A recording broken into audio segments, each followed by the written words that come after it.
chill it, spill it, splash it, Kool-Aid, sing it, flip it, flash it, Kool-Aid, icy, fruity, super juicy, Kool-Aid coolers make it cooler.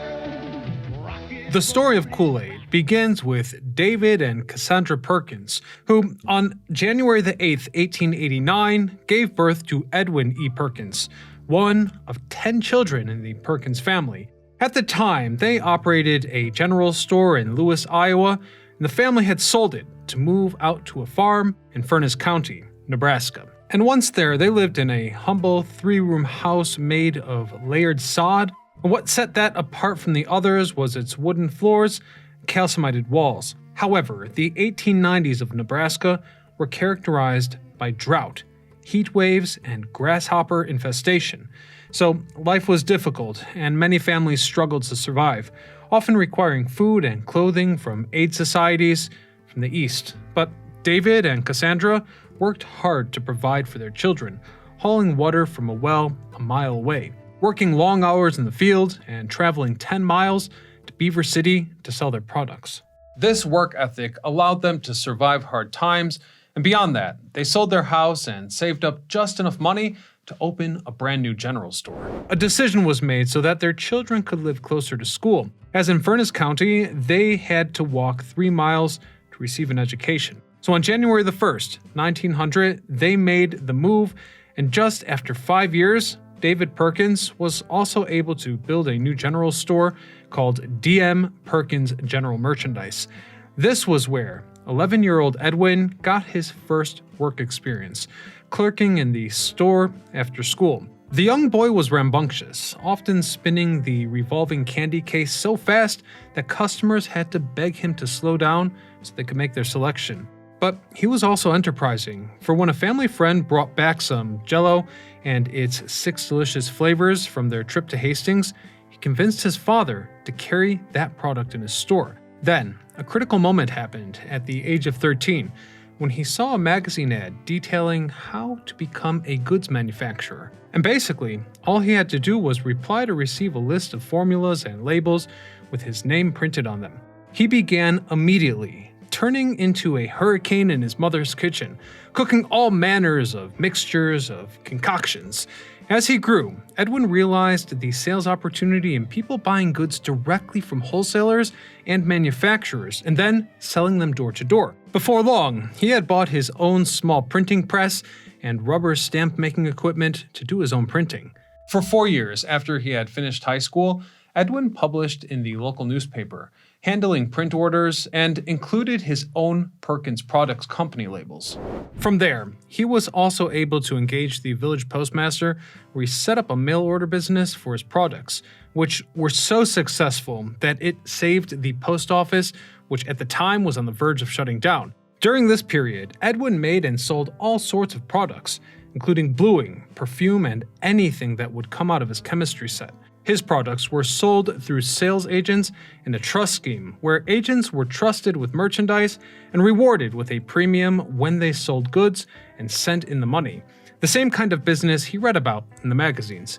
In 1918, Edwin sold a nicotine addiction remedy called Nixotine by mail, which was especially popular with soldiers who had been smoking while overseas during World War I. This helped fund future Perkins products and his eventual move to Hastings 80 miles east, providing him access to several highways and railroads, in other words, a logistics network to send his products that much further. But his work as a businessman was not finished yet, because in 1921, he made a trip to St. Louis where he worked with a small firm that specialized in similar household products. For a month, he worked on bulk orders of lotions, creams, and medicines, all while meticulously studying the production and distribution techniques used by the companies in the area. And hence, when he returned home, he was ready to produce a brand new line of Perkins products called Honor-Made. From there, Edwin hired his first chemist, Orville Adcock, to work from his company and set up a nationwide system of representatives who could sell his products from door to door. By 1922, Perkins Products was manufacturing more than 125 items, ranging from face creams to lotions and medicines, salves and soaps to food flavorings, jelly-making products, and fruit drink concentrates. By 1923, Perkins Products was producing so much that it outgrew its building and had to move to an even larger one down the street. It was at this time that Edwin began printing adverts for Perkins representatives, agents, and district managers with a personal guarantee that any hard worker with a $3.50 sample kit could succeed as a Perkins agent. Well, it just so happens that one of the most popular items in the sample kit turned out to be Fruit Smack, a 4-ounce summertime drink that came in 6 flavors. It was concentrated so a family could make a pitcher full of the beverage for pennies, and emerging at the same time that Coca-Cola was gaining national acceptance. But shipping Fruit Smack presented several problems. The glass bottles that contained it were heavy and prone to leaking and breaking during transport. And surprisingly, this is where the stars aligned. You see, Edwin still admired Jell-O from his youth, and at the same time, he already perfected fruit pectin powders to make jelly at home. He knew that to improve Fruit Smack, it should be reduced into a dry, concentrate, and easily soluble form capable of being packaged into an envelope just like Jell-O. You see, Edwin's objective was to dehydrate Fruit Smack using the right mixture of ingredients. He hoped that it would become a national product that could get him out of the trust agent and mail order businesses, and he wouldn't stop until he made his dream come true. And so it was. He went to work with his assistants, and by 1927, the Kool-Aid formula had been perfected. But it wasn't all smooth sailing from there. Packaging the product took longer than expected, with their chosen asphaltum laminated paper leaking black, tarry material into the product, and hard waxed breed wrapping paper. It was nearly impossible to create envelopes that would stay glued shut. Perkins Products missed the 1927 summer window and had to go back to the drawing board for the next year. Edwin finally found what he was looking for in a soft waxed paper inner liner and a lithographed outer envelope in bright colors. The company's finances were also a problem, with banks refusing to lend money to expand the Perkins Products line, forcing Edwin's parents to take out a $3,500 mortgage on their home. But still, it wasn't enough, causing Edwin to turn towards private investors yet again and take a $10,000 mortgage out on his own factory buildings. His family also struggled to keep up with his pace of work, worsened by his tendency to start work in the late morning and finish late at night. Everyone worked long hours, with Edwin himself staying up for 2 days and 2 nights straight just to print 250 4-colored brochures to distribute to wholesalers. This was really all a simple Nebraskan man could do to get food brokers to carry his product, due to a lack of practical knowledge of the wholesale food industry. Even local distributors like Cushing Grocery Company wouldn't carry Kool-Aid. It was only when his father, whose general store had been a customer of Cushing for over 20 years, convinced the administration to place a few cartons of Kool-Aid on the shelves that things began to change. Then, once he got his foot in the door, Edwin devised another business plan to help his product sell. A cash bonus plan would reward food brokers for each carton sold, and in June of 1928, 35 cartons of Kool-Aid were sold in Hastings. Despite this, Edwin's father doubted that Kool-Aid would take off and thought it was better to focus on other products like Honormade and Motor Vinegar. But he was proven wrong when Kool-Aid flew off the shelves. Perkins Products was swamped with orders for the rest of the summer, scrambling to sell the first powdered soft drink mix sold nationwide. With the success of Kool-Aid came both new challenges and new innovations. Since it was a renewable, seasonal product, it didn't fit into the regular merchandising pattern of other Perkins products. This caused Edwin to come up with another novel marketing idea. You see, rather than needing sales agents to advertise his product for him, the colorful lithographed design on the carton would basically do all of the marketing for them, just by sitting on the shelf. The shelf-selling silent salesman was an innovation in display techniques at the time and helped get Kool-Aid off the ground without much capital. So in April of 1929, Edwin sent 500 food brokers a package of orange Kool-Aid alongside his cash bonus literature. By the end of that year, 65 of them had signed on to earn 5% from distributing in their stores. This number eventually increased to 93, all of whom Edwin was fiercely loyal to. At 10 cents a package, Kool-Aid made enough pitchers full that families could have enough to drink during all the hot summer afternoons. Young entrepreneurs, much like Edwin, set up Kool-Aid stands in their front yards, drinking from their own supply as they chatted with passerbyers. Kool-Aid had truly spread across the country and had become a staple summertime drink in any family, especially those with children. Even when the Great Depression started and prices of everything increased, the demand for Kool-Aid actually went up. This was aided by a price cut from 10 cents a package to just 5. Basically, people always seemed to have a nickel to spend on Kool-Aid. At this point, production in the Perkins factory had expanded beyond capacity, with Kool-Aid far overshadowing any other Perkins products, even with a crude manufacturing product by later standards. With one account recalling that at that time workers just dipped ice cream scoops into small barrels of the powder, poured an ounce into individual envelopes, sealed them by hand, and then pounded them flat with wooden mallets so they would fit into the packaging boxes. So on January the 1st, 1931, the company incorporated with one of Edwin's sales managers, Fred Schmidt, and for the most part the company was relocated to Chicago, where there was a much better distribution point and closer sources to supply. Edwin and his wife Kitty moved there, but the rest of the family stayed behind in Hastings. Throughout the 1930s, Perkins products focused solely on Kool-Aid, purchasing and expanding a production plant to 66,000 square feet in the Clearing Industrial District. Additionally, they started the Packet, Envelope, and Bag Company to provide a dependable supply of containers for Kool-Aid. Net sales increased from $380,000 in 1931 to $1.5 million just 5 years later. And despite the Depression, Edwin was doing well enough to buy back Schmidt's interest in the company for $50,000 and repay the mortgage back in Hastings. In June of 1949, the plant was moved into an even newer facility with the introduction of night shift workers in a 135,000 square foot facility. By the 1950s, 300 production workers, 80% of them women, produced over 300 million packets of Kool-Aid annually for a net sales of $10.5 million. To achieve these sales, advertisements for Kool-Aid were created as early as 1931 and spread far and wide. Kool-Aid has appeared in radio shows, was promoted by famous entertainers like Sonja Henie, and in comic strips featuring Nancy and Dawn, characters based on Edwin's daughter and nephew. These helped sell the magic of Kool-Aid. 4-color ads popped up in national magazines, while thousands of small ads appeared in newspapers across the country. By the early 50s, Kool-Aid was one of the most recognized products in the country, with billboards showing off the product in 55 cities. But in 1959, Kool-Aid would undergo a change that would alter it from the product that we once knew. On February the 16th, 1953, Edwin announced to his employees that General Foods would take over Perkins products on May 5th. He told stories and retraced the history of his company.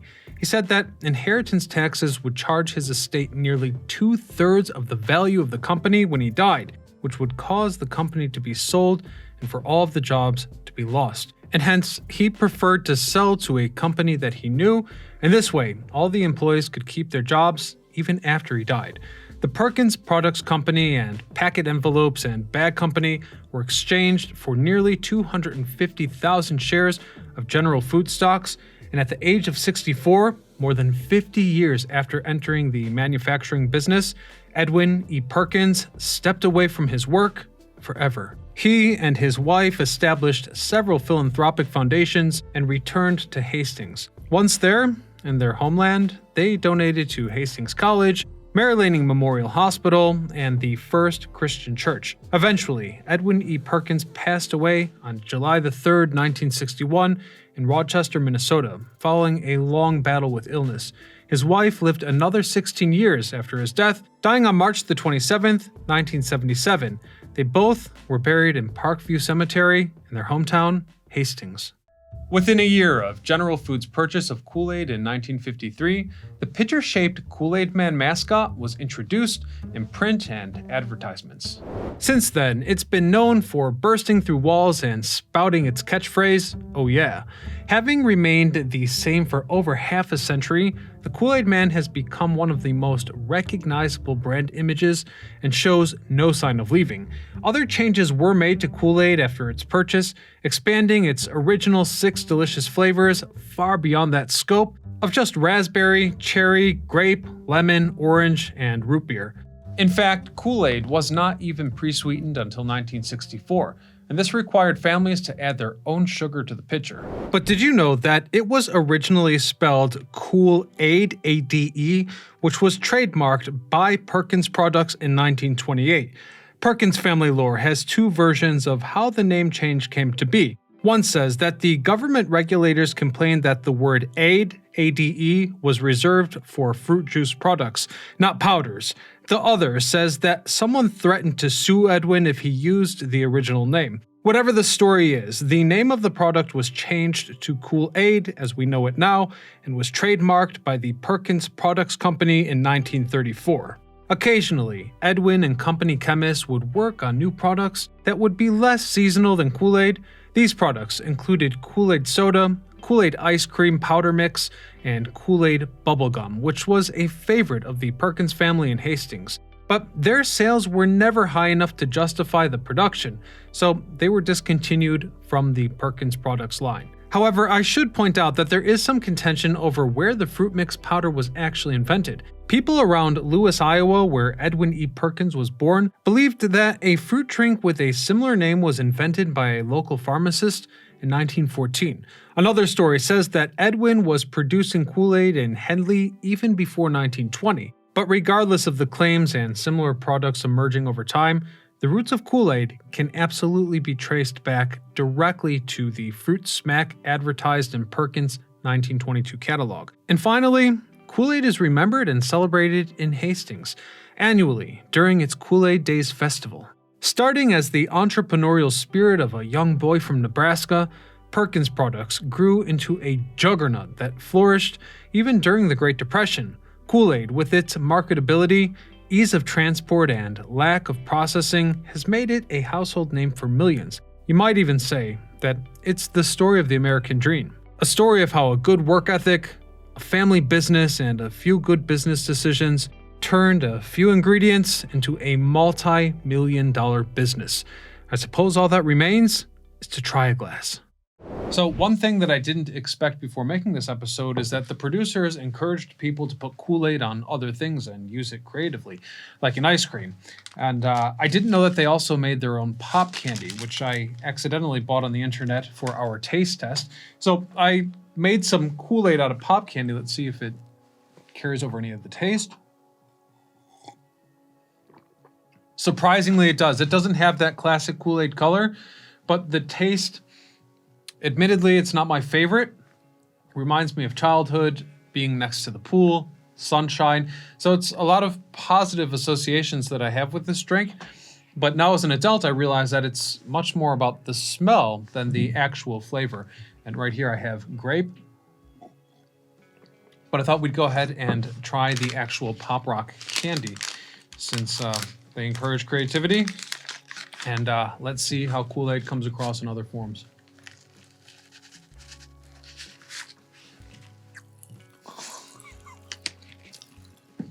What can I say? It's very intense and amusing. It's basically as if you ate the sugar packet Kool-Aid, which I'm sure many of you did as kids, but then it starts popping. Let's see what Tropical Punch tastes like. As an adult, you have a different perspective. Yeah, these tastes, these flavors, and the smell are just timeless. I don't know about the popping though.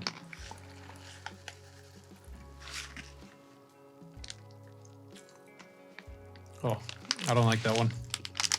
Whew. So, as an adult, you can kind of weed out the artificialness of the flavor in some cases, but what can I say? They got the smell, they got the logo, even if you're not going to see me drinking it again anytime soon. I will admit that this takes me back. Thank you guys for watching. Hit that subscribe button and let me know in the comments what food item we should cover next.